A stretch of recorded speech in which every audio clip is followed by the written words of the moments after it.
Salut tout le monde, bonne année 2022. Ça fait super longtemps, ça fait un mois maintenant que je n'ai pas posté de vidéo. Ça a été une fin d'année hyper mouvementée pour moi, notamment parce que j'ai mes partiels, plus les fêtes de fin d'année, etc. Bref, mais je reviens toujours plus motivée pour l'année 2022, en espérant pouvoir continuer, comme je vous l'ai dit dans des présentes vidéos, mon rythme. Ça fait des années que je regarde des vidéos de bilan de l'année. À chaque nouvelle année, ça me fait toujours plaisir de voir les youtubeurs et youtubeuses faire des bilans de leur année. Je trouve que c'est super enrichissant. Et en fait, pour tout vous dire, la première vidéo que j'ai postée, donc c'était début 2021, et au départ je voulais en faire une sur le bilan de 2020. Et en fait, je me suis dit ça fait bizarre de faire une première vidéo sur un sujet comme ça. Donc je me suis rétractée, j'ai dit bon on va commencer tranquille et tu feras ça l'année prochaine. Donc je suis trop contente de vous faire cette vidéo aujourd'hui. Petit point avant qu'on commence, je pense que vous l'entendez à ma voix sur la vidéo, je suis malade. Oui, encore pour la deuxième fois de l'année. Ah non, quoique première fois de l'année, du coup début 22. Bref, mais donc je suis malade, donc vous m'en voudrez pas si ma voix n'est pas super agréable, je suis désolée. Comme vous le savez, si vous me suivez depuis un petit moment, je suis une grande fan de journaling. J'adore ça, j'en fais depuis des années, ce qui fait que en gros, depuis des années, je répertorie un petit peu mes évolutions mentales, les leçons que je retire de chaque moment de ma vie. Et l'année 2021 a été pour moi une année extrêmement importante, genre voire la plus importante de ma vie à l'heure actuelle je pense.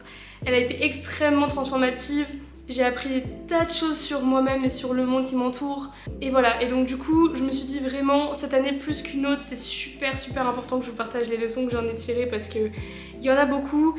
J'ai fait le tri évidemment pour pas vous assaillir de trucs, mais voilà, je pense qu'il y a quand même pas mal de choses intéressantes que j'ai à vous raconter dans cette vidéo. Comme vous savez, je vous bassine depuis des mois en fait avec ça. Donc le carnet de journaling et de réflexion sur soi de Lavender, la youtubeuse américaine. Je vais me répéter, j'en ai parlé déjà 150 fois. Bref. Mais donc ce carnet est incroyable parce qu'il répertorie, donc mois par mois on fait un point sur où on en est de notre évolution.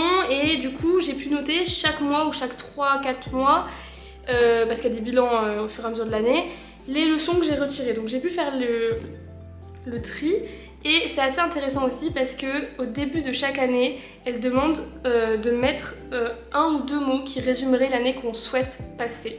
Et pour l'année 2021, j'avais marqué bonheur et aventure. Peut-être que pour beaucoup, ou du moins pour mon entourage proche, j'ai sûrement pas réussi mon objectif parce que j'avais prévu de partir à l'étranger comme vous le savez, j'avais prévu de voyager beaucoup et au niveau du moral je veux dire que c'était pas non plus une année extrêmement incroyable, mais moi de mon point de vue j'ai vraiment réussi à tenir le coup parce que l'aventure pour moi c'est avant tout le fait de sortir de sa zone de confort et d'essayer de nouvelles choses. L'aventure c'est pas forcément au sens littéral partir en voyage et aller à l'étranger etc, c'est aussi dans la vie de tous les jours tenter des nouvelles choses, aller vers voilà, des personnes ou des activités qu'on n'a pas fait auparavant et combattre notre peur globalement.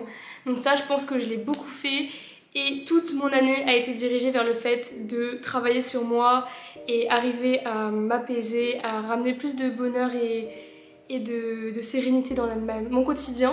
Et je pense que ça aussi j'ai quand même beaucoup évolué, donc je suis franchement contente.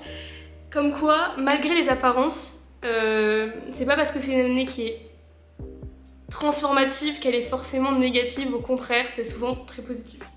Venons-en au point, parce que j'ai pas envie que la vidéo soit trop longue, donc je vais pas je vais pas développer trop chaque point, mais je vais vous expliquer rapidement, vous allez voir. La première énorme leçon de mon année 2021, c'est le fait que j'ai réalisé véritablement à quel point ma santé, qu'elle soit mentale ou physique, était la chose la plus importante de ma vie et que pour rien ni personne je dois sacrifier ma santé. C'est vraiment quelque chose que j'ai réalisé cette année et je me suis rendu compte qu'en fait quand la santé n'est pas là, rien n'est là, on n'a pas d'énergie, on peut rien faire, on peut rien produire, on peut rien créer, on peut rien construire. Donc en fait c'est la base de tout et je sais que depuis 2 ans avec la pandémie il y a beaucoup de gens qui justement on commence vraiment à intégrer cette notion de santé plus dans nos vies, mais véritablement c'est quelque chose que j'avais pas trop réalisé avant et maintenant je me rends compte que ma santé est vraiment très très importante. Je vais pas non plus en devenir hypocondriaque, loin de là, mais je fais mes choix de vie en fonction de ce qui me fera le plus de bien à mon corps et à mon esprit, vraiment. La deuxième leçon, et ça je vous en ai parlé, j'ai fait toute une vidéo là-dessus, donc je vais pas m'étaler sur la question, mais c'est le fait que la peur est un piège, la peur est une illusion, la peur est quelque chose qui est un sentiment qui nous empêche de faire tellement de choses dans la vie et j'ai réussi à m'en libérer en grande partie cette année et je suis extrêmement fière de moi pour ça parce que c'était presque un des plus gros challenges que j'avais à faire. Donc si vous voulez en savoir plus sur cette question, j'ai fait une vidéo entière qui s'appelle Comment se libérer de la peur, que j'avais faite à peu près dans l'été je crois, et elle est toujours autant d'actualité, donc n'hésitez pas à aller regarder. Autre point super important, c'est on a toujours le temps. On a toujours le temps. Quand vous dites je n'ai pas le temps de faire quelque chose, c'est pas que vous n'avez pas le temps, c'est que vous n'avez pas l'envie, que vous n'avez pas la motivation, que vous ne savez pas comment faire. Bref, on a toujours le temps de faire ce que l'on souhaite faire. Ça c'est un truc super important. J'avais l'impression avant que je n'arrivais rien à faire, que j'avais le temps de rien faire. Et maintenant quand je vois la quantité de choses que je fais, tous les projets que je fais en même temps et toute l'énergie que je peux déployer à faire quelque chose, je me rends compte qu'en fait j'ai toujours eu le temps de faire tout ça, c'est juste que je n'ai jamais pris le temps de le faire. Et c'est quand même une grosse nuance, donc voilà. La quatrième leçon pour moi cette année, c'est que ça va être très cliché, ça va être super niais un peu comme façon de dire les choses, mais genre, il n'y a pas de lumière sans ombre. C'est hyper... Voilà, c'est très cliché de dire ça, mais c'est totalement vrai. C'est difficile d'apprécier réellement ce que l'on a tant qu'on ne l'a pas perdu, entre guillemets. Et c'est horrible à dire parce que d'un autre côté, je souhaite à personne de perdre ce qu'il a pour le réaliser, mais souvent c'est quand on est dans une période difficile, quand on perd certaines choses, qu'on se rend compte à quel point elles étaient importantes ou à quel point on avait de la chance de les avoir. Ça vaut pour des millions de choses au quotidien, que ça soit pour des choses matérielles, pour des personnes, pour des activités, ou n'importe quoi en fait. Mais des fois, il faut passer par une part d'ombre pour pouvoir vraiment apprécier les moments agréables de la vie. Cinquième leçon de cette année, c'est que notre environnement détermine en grande partie qui l'on est. Et c'est pourquoi il faut vraiment beaucoup protéger son énergie. Donc ça c'est un enseignement que j'ai un peu tiré de la spiritualité, en partie mais pas que, c'est aussi on va dire de l'expérience, mais c'est vrai que dans ma vidéo que j'ai faite sur les lois de l'univers, je parlais de la loi de la vibration et voilà, le fait que les vibrations des autres et de notre environnement affectent notre propre vibration. Et donc c'est très important dans cette logique-là de comprendre l'idée que si on s'entoure de négatifs, si on s'entoure de personnes ou de choses qui nous tirent vers le bas, on va être tiré vers le bas. Voilà. C'est très compliqué d'être une lumière au milieu des ombres. On revient à ce que je disais tout à l'heure, mais si vous êtes entouré de personnes négatives, c'est super compliqué pour vous d'être quelqu'un de positif. Ça existe, mais c'est très rare et du moins vous allez de toute manière être un petit peu tiré par les énergies négatives. Donc si vous voulez vous sentir mieux dans votre vie, c'est d'abord essentiel que vous travaillez sur votre environnement. Et moi c'est vraiment ce que j'ai fait tout au long de l'année 2021, virer de mon environnement toutes les choses négatives pour aller mieux, et ça ne m'a rendue que plus heureuse, donc je vous le conseille vraiment à 100%. Sixième point très important, ça sert à rien de s'attacher à ce que disent les autres de toi. Ça sert à rien de s'attacher à l'avis des autres. Tout simplement parce que ce que pensent les autres de toi est en fait tout simplement une réflexion de ce qu'ils pensent d'eux-mêmes ou des problèmes qu'ils ont eux-mêmes. Donc en fait, si vous êtes critiqué, si on vous parle mal, si on vous rabaisse, tout ça, ça n'a aucun rapport avec vous. Ça a seulement un rapport avec les autres et avec la façon dont ils gèrent eux-mêmes leur image d'eux, etc. Ça m'a tellement soulagée toute cette année parce que je suis quelqu'un qui avait beaucoup tendance à vouloir plaire aux autres et à vouloir être aimée de tous, et je supportais pas la critique, etc. Et maintenant je passe beaucoup plus au-dessus de toutes ces choses-là. Autre point essentiel, ça a été le fait de réaliser que je ne pourrais trouver de la stabilité que avec moi-même. Il y a beaucoup de personnes qui essayent de créer de la stabilité dans leur vie en se reposant sur d'autres personnes ou sur des situations extérieures. Ça peut arriver d'entendre des gens qui disent que voilà, cette personne-là est mon pilier, ou voilà, ma stabilité réside dans le fait que j'ai par exemple une maison ou un endroit fixe ou un travail fixe, etc. Et en fait, la vérité c'est que la seule chose sur laquelle vous pouvez vraiment compter dans votre vie, c'est vous-même. Parce que peu importe votre environnement, c'est horrible ce que je vais dire, mais en fait, tout peut partir en fumée. Tout peut s'écrouler. Vous pouvez perdre une personne, vous pouvez perdre votre job, vous pouvez perdre votre maison. Par contre, la seule chose que vous ne perdrez jamais, c'est vous. Donc la stabilité, et si vous voulez trouver une forme de maison, quoi, un foyer entre guillemets, vous n'arriverez à le trouver qu'en vous-même. Moi, j'ai eu une année assez compliquée où j'ai eu beaucoup de changements, voire je dirais que presque l'intégralité de ma vie a changé d'une année sur l'autre. Et toutes les choses sur lesquelles je m'étais reposée pendant des années ont disparu. Et c'est là que je me suis vraiment rendu compte à quel point je ne pouvais que compter sur moi. Et c'est pour ça que c'est très important d'être en bonne santé, de prendre soin de soi, de cultiver son amour-propre. Parce qu'on est la seule personne qui va être avec nous jusqu'à la fin de nos jours. Donc c'est super important qu'on soit en harmonie avec nous-mêmes. La dernière leçon, je la tire en grande partie de TikTok. Je sais que c'est bizarre de dire que j'ai des leçons de vie à partir de TikTok, mais vraiment genre, si vous êtes dans le bon côté de l'algorithme, c'est un truc de malade tout ce qu'on apprend sur soi. Bref, il y a une chanson, enfin une trend TikTok en anglais qui dit Just know that if you hide, it doesn't go away. Désolée pour mon super accent. Bref, le fond du truc, c'est vraiment de réaliser que en fait on peut pas échapper aux choses, on peut pas fuir. C'est pas possible, les choses nous rattrapent. Si on les règle pas, ça va nous rattraper à un moment donné. Ça sert à rien de se cacher, ça va pas disparaître. C'est vraiment le fond de cette chanson, enfin de cette trend, et c'est tellement vrai.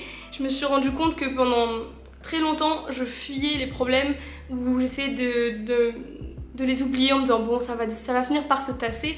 Ça se tasse pas. Quand il y a quelque chose qui est là, qui est en suspens, qui n'est pas réglé profondément, ça ne disparaîtra pas tant qu'il n'y aura pas un travail vraiment qui a été fait, de la communication, des choses qui vont vers le mieux. Et je vais finir avec 3 grandes leçons que m'ont appris en grande partie le fait...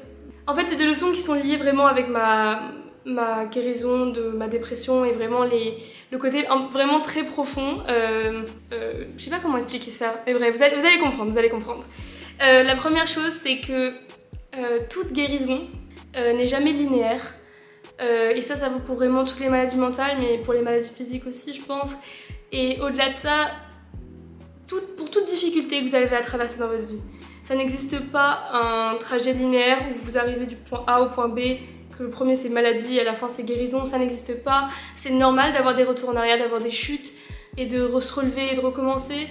Il y a des moments où on fatigue et c'est un périple compliqué, donc c'est normal de pas toujours avancer vers le mieux. On peut parfois avoir des moments où il faut être doux avec soi-même et apprendre qu'on peut être à nouveau mal et c'est pas grave. Donc ça c'est vraiment très personnel, mais je voulais vous le faire partager parce que peut-être que ça va en aider certains d'entre vous. Dans cette même idée de positivité, j'ai vraiment réalisé aussi à quel point on pouvait voir la vie de façon positive. J'ai fait des vidéos là-dessus aussi sur ma chaîne, dans les premières vidéos que j'ai réalisées. L'idée que, encore une fois, très spiritualité et tout, mais que l'univers sera toujours là pour nous. Je sais que certains ça les dérange qu'on dise l'univers, mais bref, qu'en gros la vie est toujours là pour nous soutenir d'une certaine manière, que dans toutes les choses négatives qui nous arrivent, on peut en tirer du positif.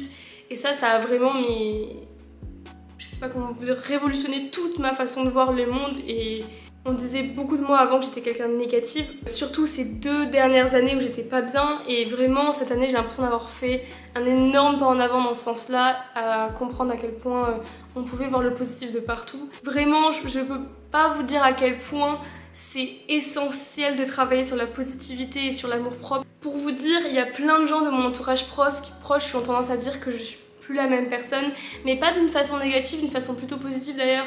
Mais ça peut vraiment changer quelqu'un pour le mieux. Et enfin, la dernière leçon, c'est ce genre de leçon que quand on l'a acquise, quand on l'a vraiment comprise, elle va nous servir toute notre vie. et c'est le fait que la vie continue. Et je pense que ça, on l'a aussi beaucoup ressenti avec la pandémie et tout ce qui s'est passé, que pendant 2 ans on a eu à un moment donné l'impression que le monde s'écroulait et qu'en fait finalement la vie a continué, la vie a pris le dessus finalement. Et je l'ai beaucoup appliqué au sens personnel parce que comme je vous l'ai dit, j'ai eu d'énormes changements dans ma vie. Ça a été à un moment donné très compliqué. La dépression, comme vous pouvez peut-être le savoir, ça donne l'impression que tout s'écroule autour de nous. Et je me suis rendu compte qu'en fait non. En fait, peu importe à quel point on a l'impression que tout s'écroule, la vie continue, la vie se reconstruit et on avance et il y a des nouvelles choses positives qui arrivent et des nouveaux projets et voilà. Et donc du coup c'est la chanson de BTS. Attendez. Life Goes On, elle s'appelle je crois d'ailleurs. Bref, je sais pas si vous connaissez cette chanson. Moi je fonctionne beaucoup en chanson de manière générale. Mais bref, donc allez écouter cette chanson de BTS sur Life Goes On. Et c'est vraiment ça, la vie continue et tout ira bien. Voilà. Voilà, j'espère que avoir partagé mes petites leçons de 2021 et ce petit bilan, ça vous servira à vous aussi, peut-être dans votre vie pour cette année 2022, etc. Je sais qu'on a tous des challenges différents et que l'année 2022 va être encore une année pleine de challenges pour tout le monde. Moi je suis très heureuse et j'ai vraiment hâte de cette année 2022. J'ai plein de beaux projets qui s'annoncent que j'espère pouvoir vous partager très bientôt. C'est aussi une année très importante pour mon diplôme, etc. Ça fait un moment que j'ai pas eu autant hâte et autant d'espoir en une année. Alors faut que je fasse attention avec les attentes parce que les attentes c'est aussi la déception parfois, mais dans l'idée je suis quand même très positive pour cette année. Donc n'hésitez pas à me dire dans les commentaires si ça vous a plu, quelles sont vos propres petites leçons de 2021 si vous voulez les partager en commentaire, et n'hésitez pas comme d'habitude à vous abonner, à liker, à partager. Voilà. Merci beaucoup d'avoir regardé cette vidéo et encore une bonne année à tous.